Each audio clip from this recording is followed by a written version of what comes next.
Hey everyone, today I'm diving deep into a hot topic that every affiliate marketer needs to understand: the pros and cons of paid traffic. Whether you're just starting out or you've been in the game for a while, understanding this can seriously impact your strategy and results. Let's kick things off with the pros of using paid traffic. First off, it's fast. Unlike organic methods, paid traffic can give you immediate results. You pay, you get traffic, it's as simple as that.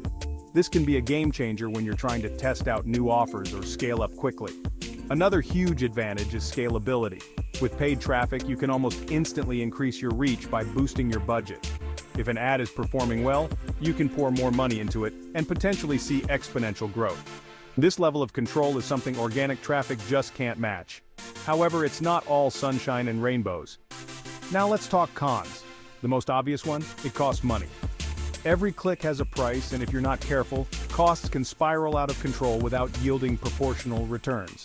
This leads us to the next con. It requires skill and experience. To really succeed with paid traffic, you need to know what you're doing. From choosing the right keywords to crafting perfect ads and optimizing landing pages, there's a lot to manage. Another significant downside is the lack of longevity. Paid traffic stops the moment you stop paying.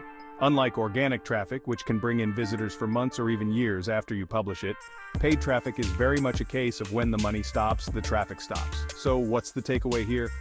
Paid traffic can be incredibly powerful for affiliate marketing, but it isn't a magic bullet. It requires careful strategy, ongoing optimization, and it definitely isn't free. Whether you should use it or not really depends on your specific circumstances, including your budget, your niche, and your marketing skills. If you're just starting out, I'd recommend getting your feet wet with a small budget. Test different strategies, learn what works, and scale from there. And always keep an eye on your return on investment. That's it for today's rundown on the pros and cons of paid traffic and affiliate marketing. Make sure to hit the like button if you found this helpful, and subscribe for more insights on how you can become a more effective affiliate marketer. Thanks for watching, and I'll see you in the next one.